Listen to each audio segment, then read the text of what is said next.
selamat datang di ulasan materi kita. Hari ini kita bakal mengubah riset akademik yang lumayan rumit jadi strategi praktis yang bisa langsung dipakai. Fokus kita nih, gimana sih anak-anak umur 7-11 tahun itu sebenarnya memproses informasi? Kalau kalian pernah ngerasa mentok nyari cara terbaik buat ngajar mereka, nah, ulasan kali ini pas banget buat kalian. Coba deh bayangin, kalian disuruh belajar rumus fisika kuantum, tapi seumur hidup belum pernah lihat angka satu pun. Frustrasi banget kan pastinya? Nah, persis kayak gitulah kebingungan anak SD waktu mereka dijejali metode belajar yang murni abstrak.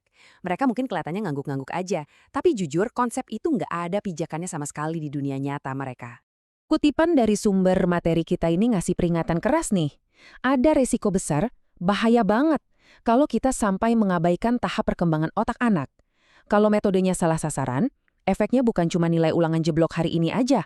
Anak-anak bisa beneran benci belajar dan nabrak tembok besar hambatan akademik yang efeknya bisa sampai mereka dewasa nanti. Serem kan? Oke, biar nggak kemana-mana, ini peta jalan kita hari ini. Kita mulai dari fondasi kognitif, masuk ke tahap operasional konkret YJ, terus bahas media visual buat literasi, alat peraga buat numerasi, dan ditutup dengan kesimpulannya. Yuk kita mulai? Bagian pertama, kita samakan frekuensi dulu soal fondasi kognitif di pendidikan dasar. Berdasarkan pendekatan konstruktivisme dari sumber kita, anak-anak itu bukan spons kosong yang cuma duduk manis nyerap informasi ya. Nggak sama sekali. Mereka itu ibarat arsitek kecil. Mereka harus aktif ngebangun pemahaman mereka sendiri. Caranya? Ya lewat interaksi langsung sama lingkungan sekitarnya. Mereka butuh melihat, menyentuh, mencoba, supaya bisa benar-benar berpikir dan mecahin masalah. Masuk ke bagian kedua, tahap operasional konkret dari Piaget. Ini nih kerangka utamanya.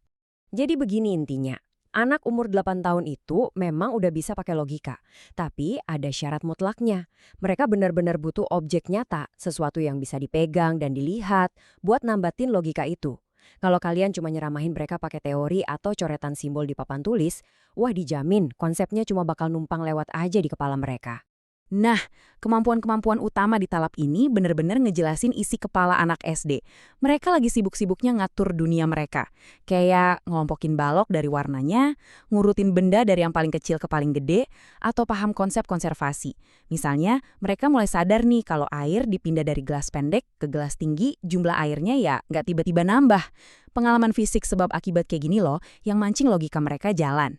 Kalau kita jejerin dua metode ini, langsung kelihatan banget kan kenapa cara abstrak itu sering gagal total, sementara pendekatan konkret sukses besar di usia segini. Pikiran anak-anak ini belum disetting buat melayang-layang di awan teori.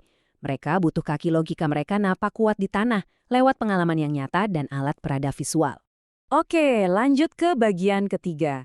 Gimana sih penerapannya di media visual pembelajaran literasi? Sumber, kita ngingetin kalau literasi itu jauh lebih dari sekedar ngejah huruf. Ini soal gimana kita paham, menganalisis, dan mencerna informasi. Khusus buat anak usia SD, alat bantu visual kayak buku cerita bergambar itu krusial banget. Gambar-gambar ini jadi jangkar buat otak mereka, bikin deretan teks yang tadinya abstrak, tiba-tiba punya makna yang konkret dan langsung nancep di pikiran. Yang menarik di sini adalah strukturnya. Membaca itu nggak boleh pasif atau sepi-sepi aja, harus interaktif. Guru sama murid baca bareng, terus lanjut diskusi tanya-jawab buat mancing pikiran kritisnya. Terakhir, pemahaman itu dikunci lewat tugas nulis atau ngerangkum simpel. Jadi ini benar-benar siklus belajar yang aktif banget, nggak cuma duduk diam.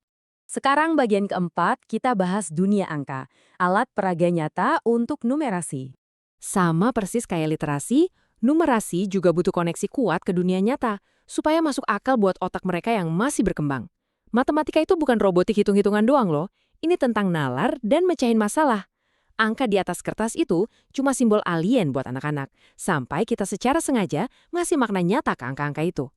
Biar ngajarnya efektif, riset yang kita bahas ini secara terang-terangan nyaranin buat naruh benda-benda fisik langsung ke tangan siswa.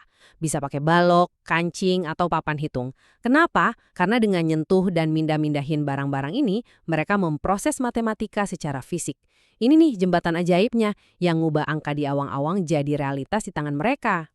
Coba deh, kalian bandingin ngajarin pengurangan pakai segepok lembar kerja yang ngebosenin, sama pakai skenario main pasar-pasaran.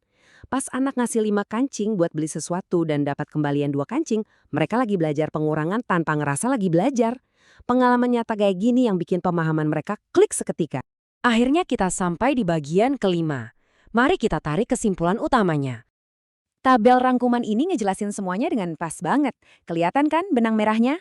Buat literasi, kita pakai media visual sama diskusi buat ngejar pemahaman. Kalau numerasi, kita pakai benda fisik sama skenario nyata. Semuanya balik lagi ke satu poin inti dari tahap operasional konkret, mereka mutlak butuh keterlibatan fisik dan interaksi langsung. Sebagai penutup, saya mau ninggalin pertanyaan ini buat kalian renungkan. Setelah kita paham banget gimana cara kerja otak anak-anak di usia ini jadi tanggung jawab kita buat ngajar dengan cara yang paling pas buat mereka. Ingat, maksa mereka belajar murni secara abstrak itu ibarat nyuruh ikan terbang. Nggak akan bisa. Terima kasih udah ngikutin ulasan kali ini. Yuk mulai ciptakan kelas yang lebih konkret dan seru besok.